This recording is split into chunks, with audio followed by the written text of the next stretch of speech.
Creio que agora sim, acho que agora estamos em vídeo. Deixa eu perguntar aqui para o meu amigo Luiz, que está nos acompanhando. Luiz, por favor, confirma para mim se agora está ok.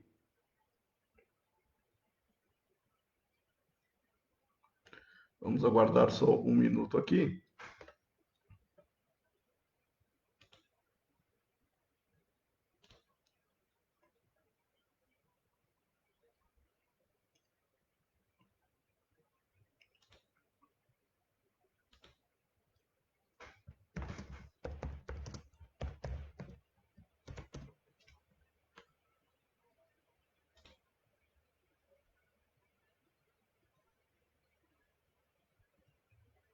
Acho que agora, perfeito. Agora sim, agora estamos ao vivo. Peço desculpas a todos por esse problema na conexão aqui, mas acho que agora está ok. Estou vendo os amigos já colocando aqui as mensagens que estão nos assistindo. Otília, boa noite. Jaime, perfeito, Jaime. Obrigado pela mensagem para confirmação aqui. Então, tá bom. Boa noite a todos. Formalmente, é uma grande alegria, grande satisfação estarmos aqui para realizarmos mais uma palestra, né? Sempre com o intuito de reflexão, de esclarecimento e com muito carinho dentro dessa proposta que esta casa já vem fazendo à distância, que nos permite sempre compartilhar informações, trocar experiências, e esse é o grande objetivo também das nossas palestras que o Centro Espírita Chico Xavier vem desenvolvendo. Para iniciarmos as nossas atividades, eu vou fazer com todos, né, buscando uma harmonização. Vamos todos juntos em pensamentos, em sentimentos, vamos nos unir em torno de um nome que é o nosso irmão maior, Jesus.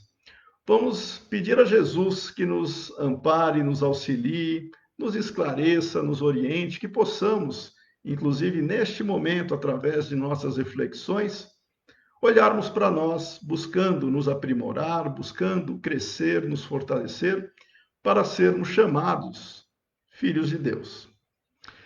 Meus amigos, boa noite a todos. Formalmente, nós vamos ter hoje a oportunidade de tratar do tema que está no capítulo 20 do Evangelho segundo o Espiritismo, os trabalhadores da última hora. É um tema bem interessante, porque ele suscita alguns questionamentos. A própria parábola, a própria história que nós temos, que é contada, né, que está lá nos relatos do Novo Testamento, por Mateus, nós encontramos nessa passagem um elemento muito importante, muito relevante para nós espíritas. Afinal de contas, nós temos a oportunidade hoje de entender essas parábolas, essas narrativas que eram contadas no Antigo Testamento, né? Jesus se serviu delas para deixar a sua mensagem e 20 séculos depois, quase, nós temos hoje a oportunidade, através dos ensinos dos espíritos, a compreender essas passagens que estavam tanto nebulosas, ficavam um pouco confusas muitas vezes na interpretação literal. E essa é uma delas. Os trabalhadores de última hora é uma narrativa, é uma palavra que, resumidamente, é o seguinte: existia um pai de família que possuía para sua produção uma vinha. Em determinado dia, ele saiu a regimentar, a contratar trabalhadores para sua vinha. E ele saiu logo cedo, disse, né, usando os termos do Evangelho, na primeira hora, na terceira, enfim, essas referências de horas que estão descritas na parábola no Novo Testamento, elas são simbólicas em termos do amanhecer, tá? Então, logo no início do dia, esse senhor da vinha, né, esse pai de família, saiu para contratar trabalhadores para a jornada diária no campo. E ele logo encontrou alguns trabalhadores e convidou-os, eles aceitaram e eles foram trabalhar na vinha desse senhor. Só que ele continuou a contratar trabalhadores durante todo o dia. Então ele contratou logo no comecinho do dia, depois mais tarde ele foi encontrando mais pessoas, as pessoas estavam dispostas a trabalhar e ele foi contratando. E ele contratou até quase o final da tarde. No finalzinho da tarde, ele ainda encontrou mais pessoas, contratou para trabalhar, as pessoas trabalharam 1 hora somente, mas contratou e elas tinham disposição, estavam buscando trabalho e foram lá para a vinha deste pai de família. Resumidamente, né, com as minhas palavras, é isso. E o que acontece em termos de ensinamento moral que nós temos aí? Este senhor, ele contratou, desde os primeiros trabalhadores, a remuneração que foi acertada, usando o termo monetário, né, da época, seria um dinheiro, vamos chamar de salário. O salário que ele contratou na primeira hora, ele foi oferecendo o mesmo salário para aqueles que ele encontrou posteriormente, estavam dispostos a trabalhar, inclusive estes que estavam no final do dia procurando emprego, e ele ofereceu e foram contratados por um dinheiro, foram contratados pelo mesmo salário. Bom, todos foram trabalhar. E ao final do dia, para receber a sua jornada, fizeram uma fila e o Senhor pediu para que os últimos que tiveram a contratação feita, que permanecessem os primeiros a receber o salário. E ele foi pagando o combinado, ele pagou um dinheiro, né, para os últimos, para aqueles que chegaram por último, e quando ele pagou isso, quem estava lá no final da fila ficou pensando o seguinte: se esses que chegaram agora estão recebendo esta quantia, certamente nós que chegamos antes vamos receber algo maior, porque eles tinham na parábola, né, nessa história, tinha-se a ideia de compensação ou proporção pelo trabalho que foi feito.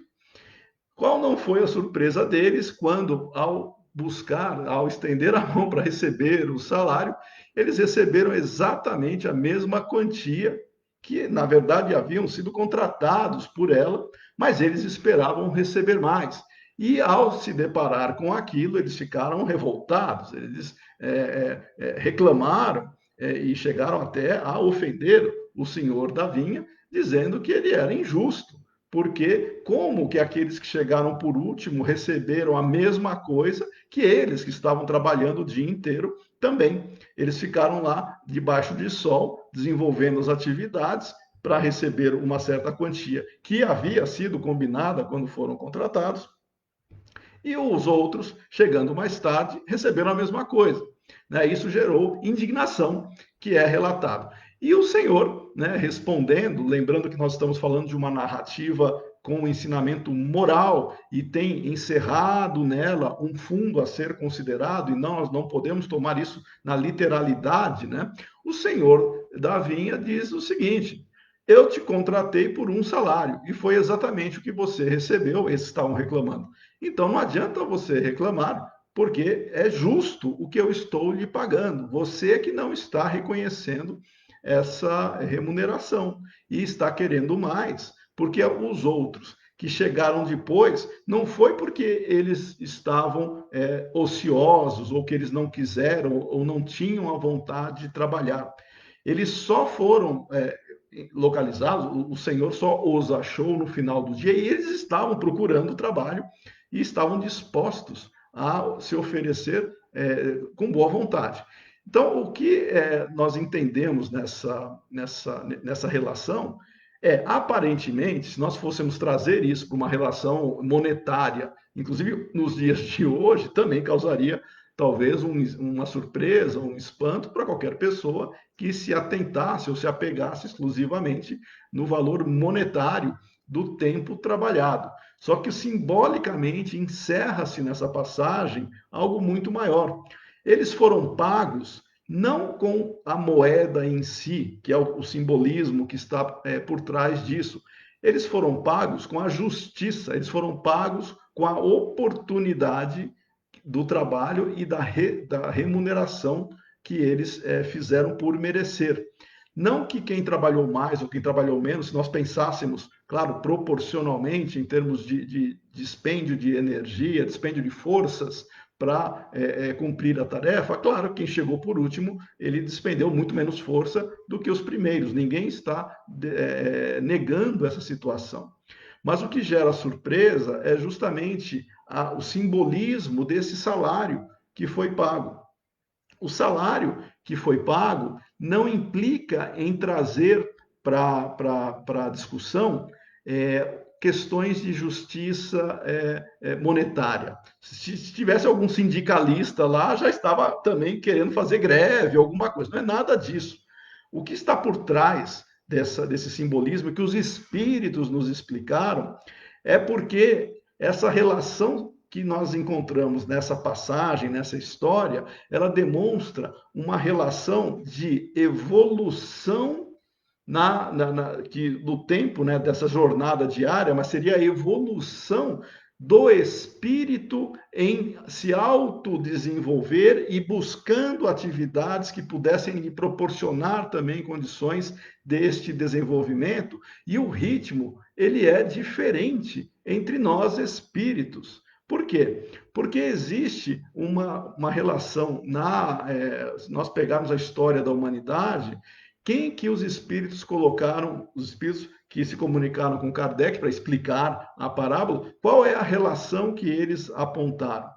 Que os primeiros trabalhadores, aquele no início do dia, foram aqueles que ofereceram as primeiras mensagens sobre a realidade espiritual, sobre a realidade onde nós nos encontramos como um todo. Os primeiros espíritos seriam aqueles voltados para divulgação diante de uma cultura, diante de uma época que não se conhecia nem a ideia de Deus único, né? Então, os primeiros divulgadores da mensagem dessa realidade espiritual onde nós nos encontramos seriam os primeiros, vamos chamar os primeiros profetas, seriam aqueles que trouxeram a palavra num primeiro momento, foram incompreendidos certamente, mas desbravaram caminhos, eles se esforçaram nesse sentido.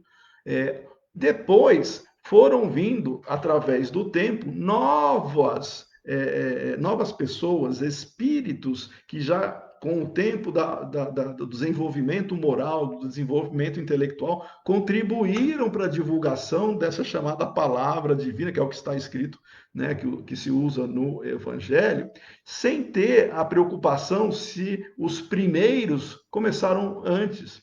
Eles vão se beneficiar desse esforço porque estão trabalhando também. E por aí vai. Só que eles fazem o seguinte, os espíritos, né, dizendo para Kardec: quem seriam os trabalhadores da última hora, aqueles que chegaram depois do trabalho já ter sido quase que realizado na sua integralidade? Quem seriam esses trabalhadores? E os espíritos dizem, são os espíritas que chegam agora, já depois de muitos séculos de uma jornada bastante rude, muitas vezes, divulgando, trazendo essa proposta, não só, eu vou ampliar aqui, porque a gente usa a mensagem cristã como referência, mas a mensagem cristã, claro, ela não é exclusivista, não quer dizer que os povos que não são cristãos estão abandonados da verdade, da justiça, porque há caminhos de você tatear essa realidade e fazer com que as pessoas melhorem também. Não precisa ser cristão para você ter necessariamente as oportunidades evolutivas que o espírito encarnado precisa ter para se desenvolver moral e intelectualmente. Nós encontramos pessoas praticando a chamada caridade, mas caridade na sua essência, que nós encontramos em termos de benevolência, de perdão, de indulgência, praticando essa situação onde nos coloca com humildade perante os demais, reconhecendo no outro alguém que merece valorização e não aqueles, ao contrário, do orgulho e do egoísmo. Nós encontramos isso em todas as épocas, em todas as fases que a humanidade vivenciou, com diferentes nomes, com diferentes pessoas incentivando essa busca de aprimoramento interior. Entretanto, não há como fugir desta relação em termos de mensagem direta do cristianismo, que não deixa de ser, e é sim, uma mensagem libertadora para nós entendermos essa realidade que nos cerca.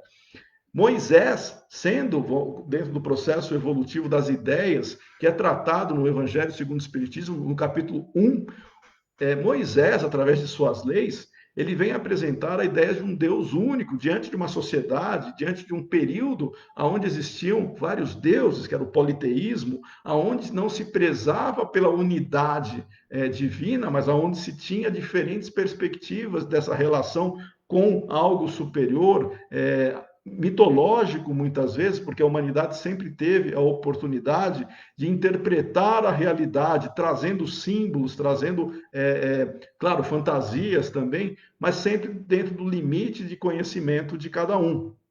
Nesse sentido, nós estamos buscando trabalhar a relação que o espírito tem de amadurecimento e de benefício do estágio onde ele se encontra, mas desde que ele se empenhe com seriedade, com coragem, com determinação e não se negue a trabalhar.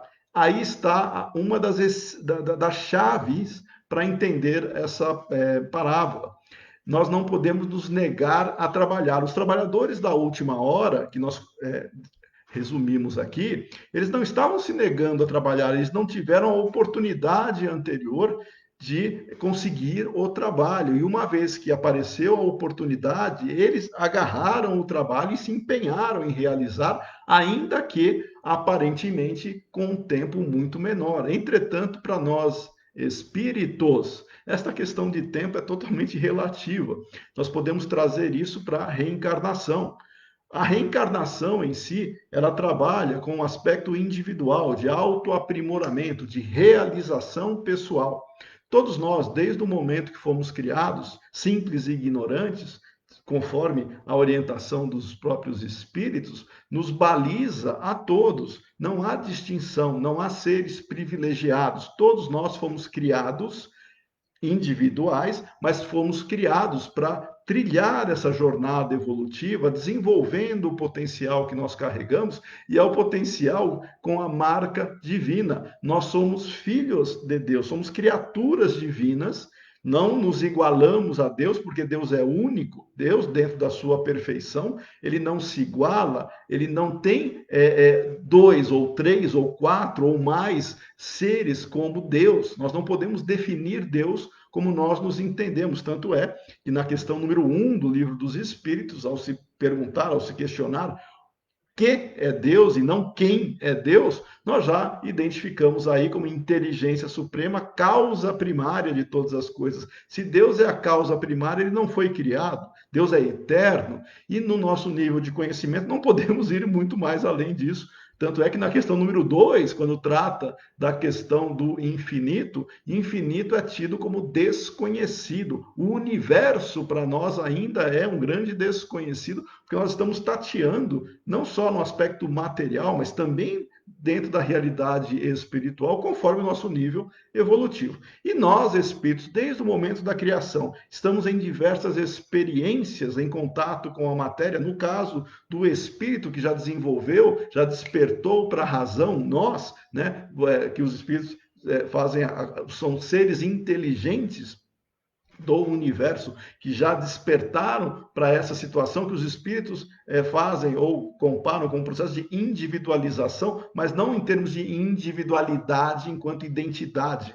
Desde o momento da criação, nós somos únicos, nós não nos misturamos, não é uma visão panteísta de que somos a soma de tudo e depois nós nos destacamos. Não, nós somos, desde o momento da criação, seres que iniciam a sua jornada evolutiva e com oportunidades para se autodesenvolver em contato com a matéria. Uma vez despertos para a razão, nós somos responsáveis pelos nossos atos e vamos trabalhar com a responsabilidade moral que nós temos. Esse processo evolutivo, ele é individual, mas não quer dizer que nós não necessitemos da coletividade, nós não necessitemos da vida em contato com outros seres para também nos despertar, para também ajudar o próximo e sermos ajudados. Então, nós mantemos a individualidade, mas somos seres que estão interagindo, nós somos solidários uns com os outros, precisamos dos outros no sentido de exercitarmos em nós mesmos aquilo que gostaríamos que os outros fizessem para nós e vice-versa. casa. Ou seja, nós precisamos dessa relação solidária para nós, inclusive, nos entendermos. Porque se nós entendermos a nós mesmos, nós entendemos o próximo. Se nós identificarmos no próximo situações que devem ser melhoradas, é porque para nós também isso nos é importante. O outro tem os mesmos desafios que nós. E os trabalhadores da última hora são aqueles que, ao despertar para a sua realidade e compreender a sua necessidade de trabalho, não negam-se a trabalhar. Os espíritas são colocados nesse sentido como oportunidade de trabalho, não como aqueles seres privilegiados que chegaram por último. Pelo contrário, se nós estamos todos reencarnando em diferentes momentos, despertando para esta realidade, assumindo a responsabilidade pelos nossos acertos e erros, porque as reações que nós nos defrontamos, os efeitos daquilo que nós geramos para nós mesmos, em função também desse relacionamento com o próximo, é nossa responsabilidade. Inclusive situações dolorosas que nós vivenciamos, não no sentido de punição, mas de aprendizado. Nós estamos aprendendo com os nossos próprios erros. E o erro do outro poderia ser o nosso. Se nós já não erramos no passado, pode ser o nosso, inclusive, em alguma situação futura. Então, nós aprendemos nessa relação. E o salário, né, da parábola que nós estamos trabalhando hoje significa justiça. Todos receberam a justiça como pagamento, proporcional, claro, àquilo que nós temos como compreensão das nossas necessidades, compreensão dos nossos deveres. Não tem como nós acharmos que, pelo momento que vivenciamos hoje, lá atrás nós agiríamos igual. Não. Lá atrás nós estávamos aprendendo. Hoje nós somos melhores que ontem. Agora imagina como é que nós éramos ontem. Muita gente, já ouvi muita gente dizer isso.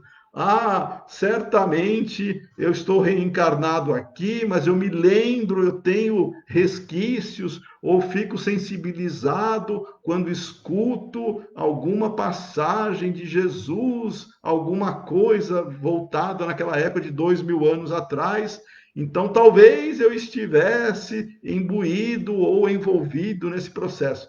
Ora, se você estivesse há 2000 anos atrás imbuído da mensagem e compreendido a mensagem de Jesus, nós não estaríamos aqui hoje, nós já estaríamos muito mais evoluídos, né? Os primeiros trabalhadores não necessitam estar conosco aqui, compartilhando ou participando das mesmas necessidades que nós temos hoje.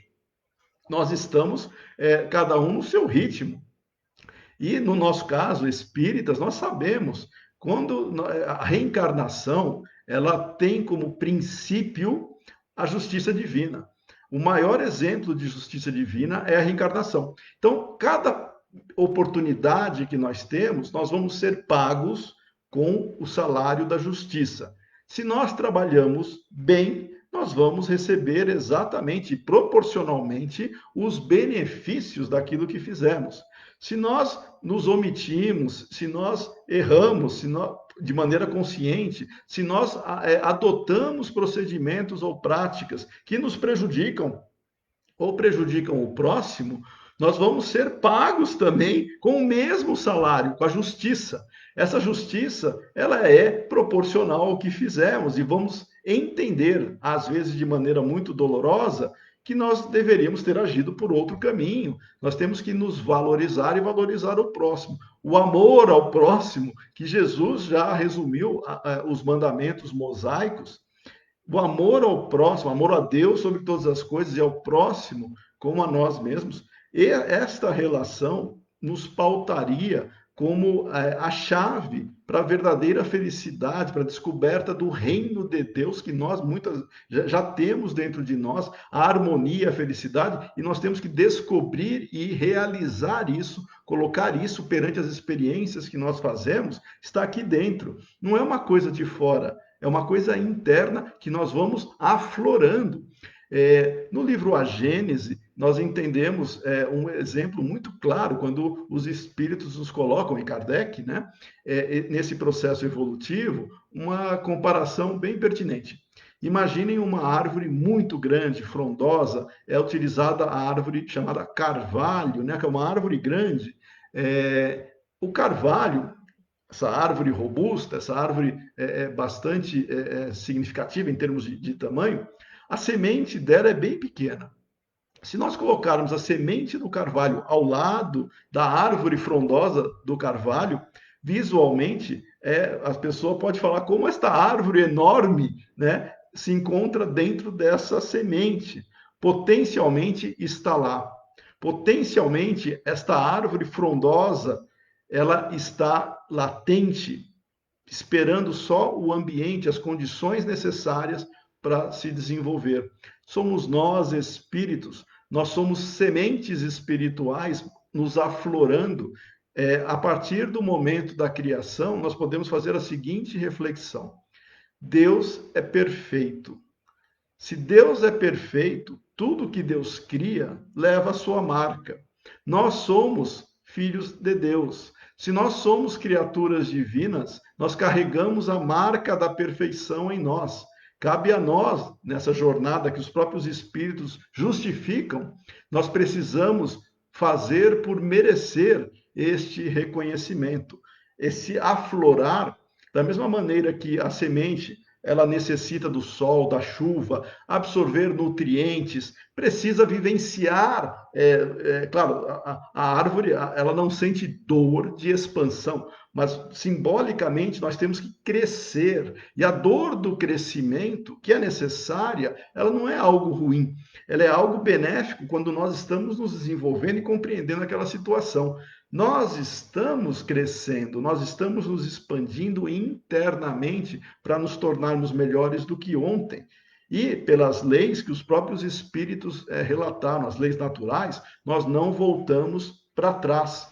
Se nós não voltamos para trás, nós hoje somos conquistas de tudo aquilo que nós já estamos vivenciando. Desde o momento da criação, as oportunidades que nós tivemos, nós aproveitamos ou não, e recebemos as consequências disso, sempre nos incentivando ao progresso. Se hoje nós somos melhores que ontem, não tem motivo para nós nos preocuparmos em achar ou querer descobrir quem nós éramos no passado apenas por curiosidade, porque acha que nesta encarnação não está tendo o destaque que gostaria, ou porque acha, com uma visão bastante equivocada e quase lúdica, de que o passado era melhor, de que o passado tinha condições aonde poderíamos exercitar a caridade de maneira mais tranquila.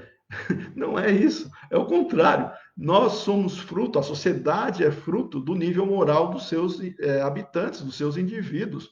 Nós estamos melhorando as sociedades, nós temos costumes hoje menos bárbaros do que tínhamos no passado. Ainda temos muita coisa a melhorar, mas hoje nós somos melhores que ontem. E nós, espíritos, vejam que interessante, nós sempre vamos reencarnar no ambiente, no local mais pertinente para esse desabrochar naquele instante. Uma encarnação não dá para nós desenvolvermos todo esse potencial, mas é uma sequência. E cada sequência tem aspectos que devem ser priorizados para esse desenvolvimento sob a égide moral e intelectual. E nós vamos nascer no ambiente, na época, na cultura adequada para absorver aqueles nutrientes, fazendo a comparação com a semente, vivenciarmos aquele ambiente, muitas vezes bastante hostil em termos de tempestades ou até de relações, sol escaldante que seja, não importa. Essa relação que a planta, né, para germinar, para absorver e se fortalecer, nós estamos fazendo com as encarnações. Alguém que nasça no Brasil, nós hoje estamos reencarnados com a oportunidade de estarmos aqui. E, claro, eu estou falando no Brasil porque nós estamos usando como referência, né, o local do Centro Espírita Chico Xavier, né, Brasil. Mas, como a tecnologia nos permite hoje, talvez alguns colegas estejam nos assistindo de outros países. Né? Mas não importa, no país aonde nós estivermos, este é o melhor local que nós temos hoje para nos desenvolver. Se amanhã estaremos em outro local, não importa. hoje, aonde estivermos, é o local que vai nos oferecer oportunidades evolutivas. Por mais que nós Bom, a gente sempre pensa isso, né? Como eu gostaria de estar nesse ou naquele outro local, mas nós estamos no local necessário. Podemos fazer isso não só em termos de sociedade, em termos de cultura, porque há culturas diferentes que o espírito, quando ele renasce naquela cultura, ele vai ter sim pressões diferenciadas, conforme muitas vezes o tipo de características que ele vai ter. Por exemplo, nós sabemos que o espírito não tem o sexo como nós entendemos, essa característica orgânica, né? Mas nós nascemos geneticamente, biologicamente, homens e mulheres, nesse sentido amplo. Vamos supor que um espírito que reencarnou como homem ou como mulher, porque o espírito ele vai reencarnar no gênero que for mais útil para ele. Antes que alguém pense, ninguém reencarnou em corpo errado, tá? Todo mundo reencarnou no corpo mais adequado para aquele momento de desenvolvimento dessas características. Vamos supor que um espírito nasça numa cultura aonde seja uma cultura opressiva para mulheres, por exemplo. As experiências desse espírito são experiências individuais. Ninguém está valorizando ou dizendo que é bom nascer assim ou que tem que se manter uma sociedade opressora. Não é nada disso. Nós estamos dizendo que as sociedades vão evoluindo também, cada uma no seu ritmo, né? Mas são sociedades diferentes. Então, dependendo de onde nós nascermos, nós vamos ter um caldo cultural que vai servir de nutrientes, de alguma maneira, para a experiência naquele momento. E nós temos que contribuir para melhorar o ambiente também, né? Essa situação de buscar a melhoria não é só interior. Nós refletimos isso na sociedade, claro. Essa busca por uma situação melhor faz com que o trabalhador da última hora ele não fuja de suas responsabilidades em querer se melhorar e será pago conforme o esforço que fizer nesse sentido. Os espíritas são colocados como trabalhadores de última hora na divulgação da mensagem sobre essa realidade, porque a perspectiva que nós temos, e aí eu vou recorrer de novo ao capítulo 1 do Evangelho segundo o Espiritismo, quando intitulado, né, Não Vim Destruir a Lei, quando se coloca as chamadas três revelações, Moisés, Cristo e o Espiritismo. É um processo evolutivo do pensamento.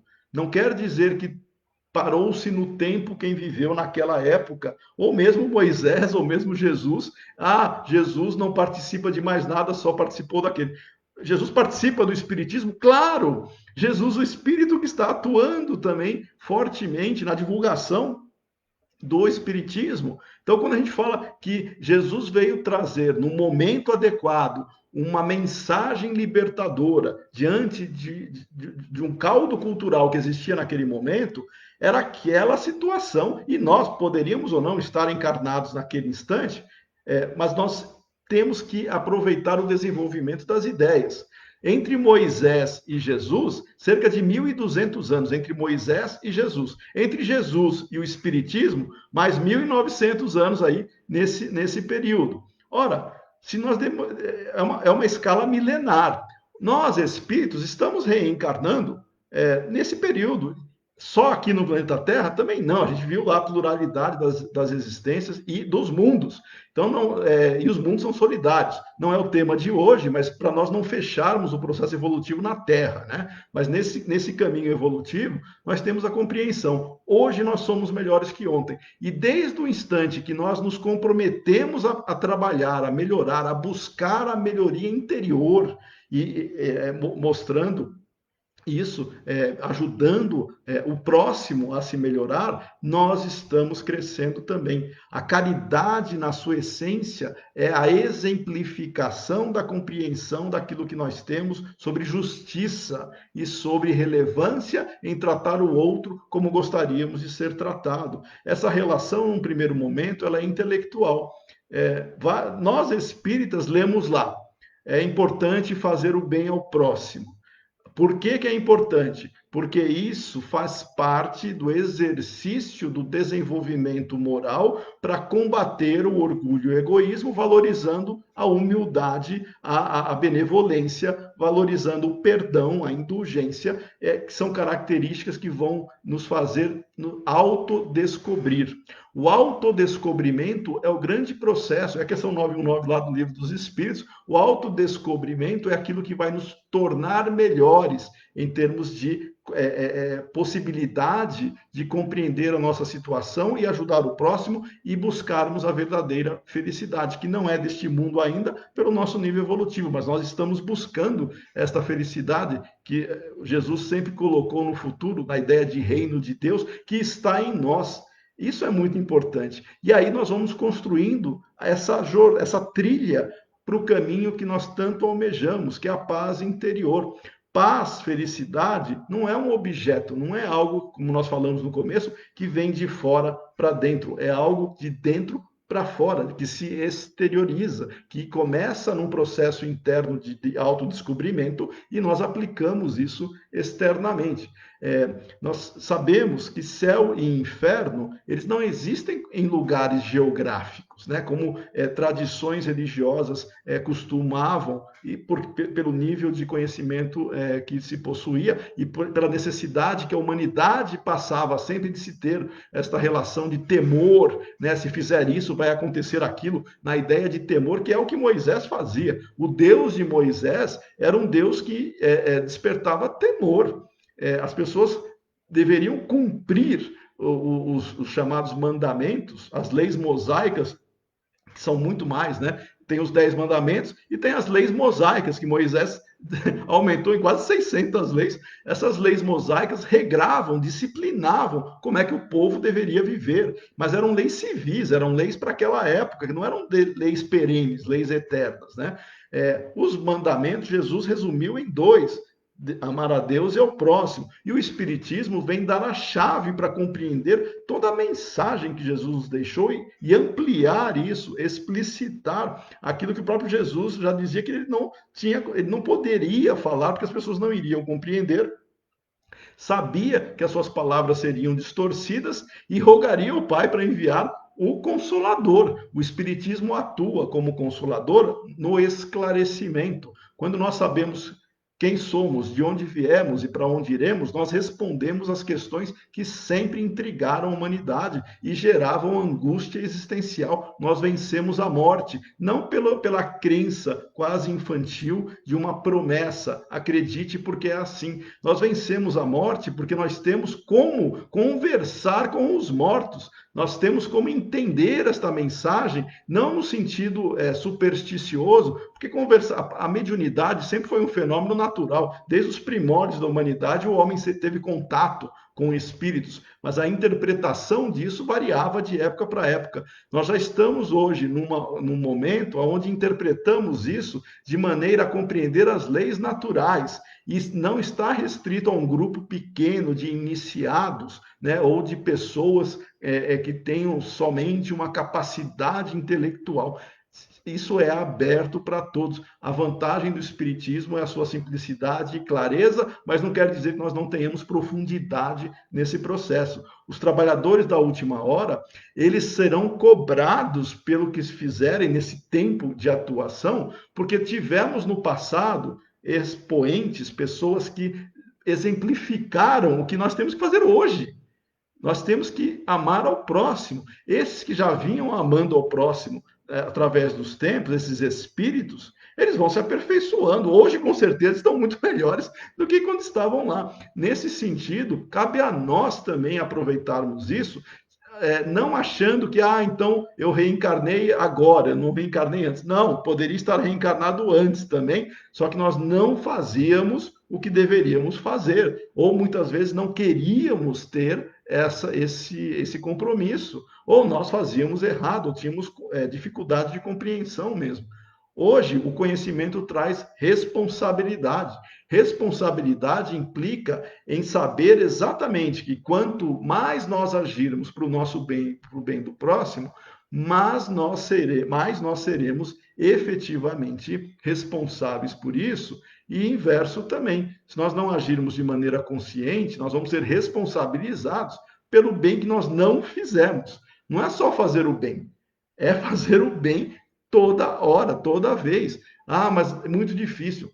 Se fosse fácil, nós não estaríamos reencarnados aqui, né? Nós já teríamos vencido isso e para nós seria fácil. Nós estamos buscando este aperfeiçoamento paulatinamente com o ritmo de cada um, e a partir do momento que nós já superarmos desafios anteriores, nós vamos para outros. Se nós não precisar dentro do nível evolutivo.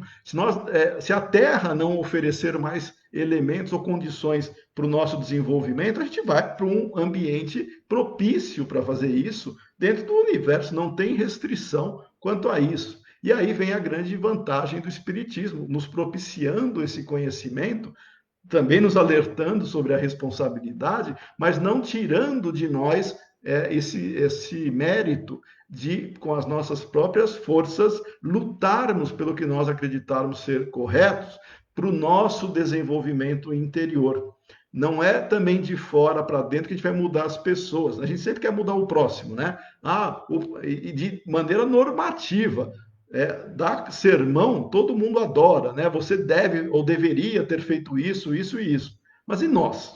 O que nós estamos fazendo? E aí vem o Espiritismo, que não proíbe nada, ele só esclarece. Se você fizer isso, as consequências são desagradáveis. Se você fizer isso, elas são favoráveis, elas são benéficas e vai ajudar o seu desenvolvimento. Ele não proíbe, ele não cria temor, ele nos liberta e nos dá a responsabilidade sem terceirizar isso. Porque antigamente nós culpávamos. Aconteceu isso, não foi por minha vontade, foi porque o ambiente ou as condições não deixaram. Se nós estamos naquele ambiente, é porque nós precisamos daquele ambiente, de alguma maneira nós vamos aprender com ele. Eu sei que tem ambientes muito dolorosos, mas por mais que nós tentemos visualizar o que deve ter gerado para vivenciar aquele momento, é individual. Nós não temos como comparar o ritmo de uma pessoa com outra. E eu vou até, já estamos indo aqui para o final da nossa exposição, mas eu vou até aproveitar o nome desse centro, que é muito interessante, né, do Chico Xavier. Quantas vezes eu já ouvi pessoas dizendo: eu queria tanto ser Chico Xavier. Queria.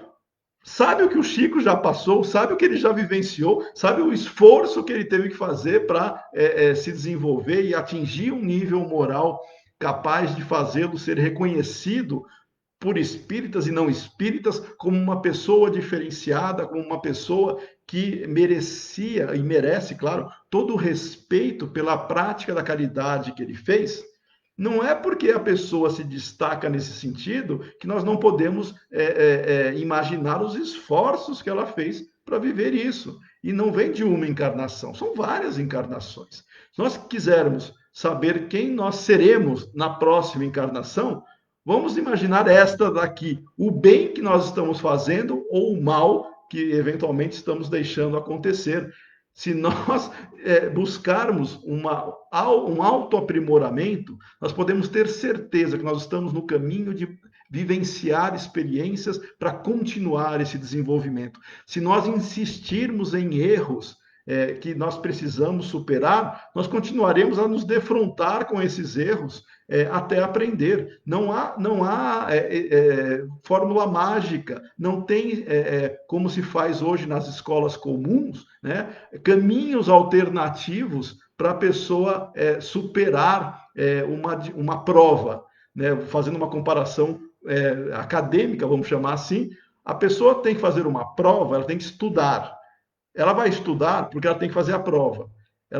Quantas pessoas não estudariam se soubessem que não precisaria fazer a prova? Porque isso significaria algum benefício ou malefício, no caso, se não fizesse, né? Nós somos incentivados a fazer, ainda hoje, esse incentivo, ele vem quase pela dor, né? Nós precisamos fazer porque precisamos vivenciar experiências para aprender algumas situações. E para fechar aqui a nossa conversa, eu vou fazer um exemplo bem interessante que nos ajuda a compreender a benevolência de Deus.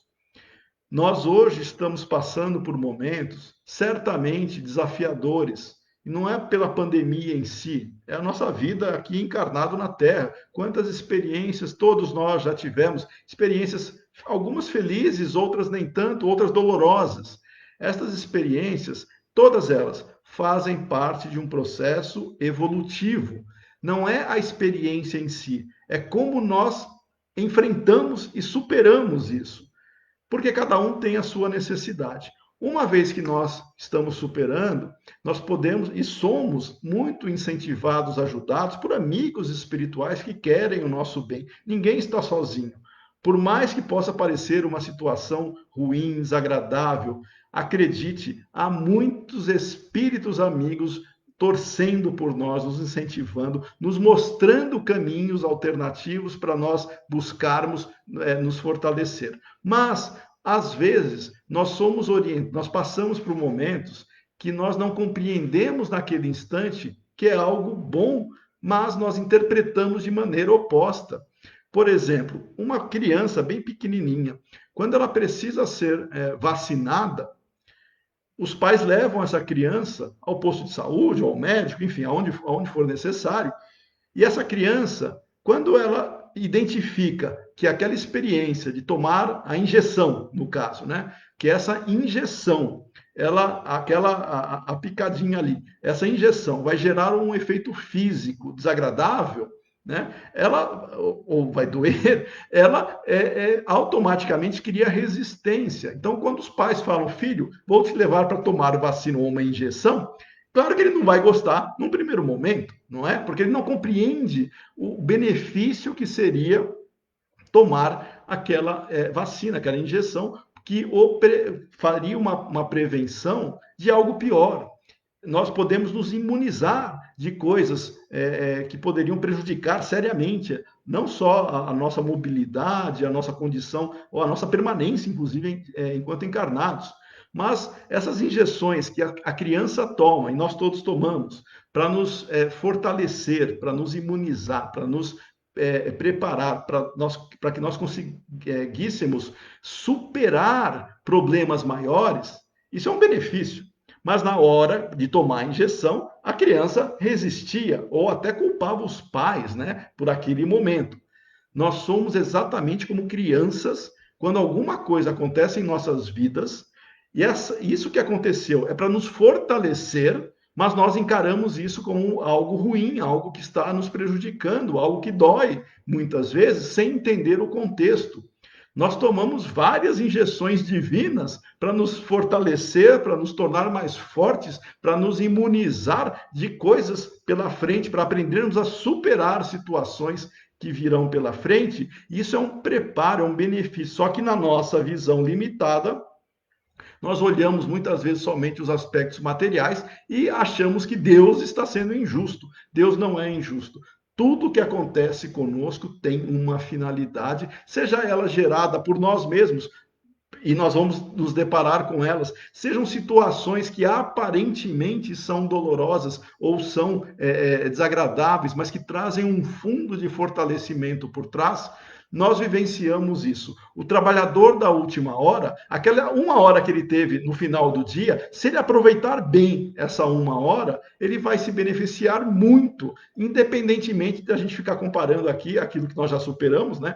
De tentar olhar a quantia, a quantidade monetária, né? Que os primeiros cristãos receberam, que os primeiros divulgadores receberam. No mínimo, nós estamos há milhares de anos escutando que nós devemos amar ao próximo. Milhares de anos. Antes de Jesus já existia. Peguem lá o Antigo Testamento e vejam lá no Levítico, né, para amar ao próximo. As tradições religiosas ou de outras tradições mesmo, não cristãs, nós já temos esse direcionamento. Há milhares de anos nós sabemos que temos que amar ao próximo. Agora que nós estamos com o advento do Espiritismo, com a oportunidade de compreender isso de uma maneira mais objetiva, mais clara, sem misticismo, sem mistério, sem superstições, e mesmo assim nós estamos ainda encontrando dificuldade de amar ao próximo. Por quê? Porque é o nosso nível evolutivo, mas nós temos que nos esforçar para sair dele. Vamos ser os trabalhadores da última hora, agarrarmos essa oportunidade de maneira adequada para nós sermos beneficiados com o verdadeiro pagamento, não da justiça que nós seremos pagos necessariamente, mas pelas conquistas que nós vamos nos beneficiar. Essa é a mensagem que Jesus nos dá. Nós somos responsáveis pela qualidade do trabalho que nós fizermos, sem ter que nos preocupar com o trabalho dos outros. Vamos olhar para nós e aí sim nós vamos enfrentar os nossos desafios. Olhar para nós é um desafio. Olhar para o próximo é muito fácil. Identificar defeito no próximo, todo mundo faz. Mas para nós, esse é o grande desafio e nós vamos superar conforme nós nos esforçarmos. Essa era a mensagem que nós tínhamos aqui para efeito da nosso tema. Mais uma vez, peço desculpas pelo atraso, tá? Foi um problema de conexão técnica minha aqui para fazer a nossa iniciar no horário. Peço desculpas aos amigos dos Espíritas Chico Xavier, ao Luiz, tá? Por esse descompasso de horário, mas creio que nós conseguimos aqui, de alguma maneira, levar o tema para reflexão. Então, nesse sentido, eu quero agradecer a todos pela presença virtual que nós temos, dos amigos que estão assistindo agora virtualmente, ou dos outros que assistirão a palestra, que ficará gravada, mas que nós possamos ter sempre em mente, nós somos filhos de Deus e temos a marca divina em nós. E é nesse clima de paz, alegria, tranquilidade, com estas reflexões, que nós vamos agradecendo a Jesus, nosso irmão maior, e a Deus, nosso Pai, por tudo aquilo que já recebemos, pelas oportunidades, pelas experiências, e que nós possamos, também com compromisso, força de vontade, nos tornarmos esses trabalhadores que dignificam a mensagem cristã. Muita paz a todos e até uma próxima oportunidade.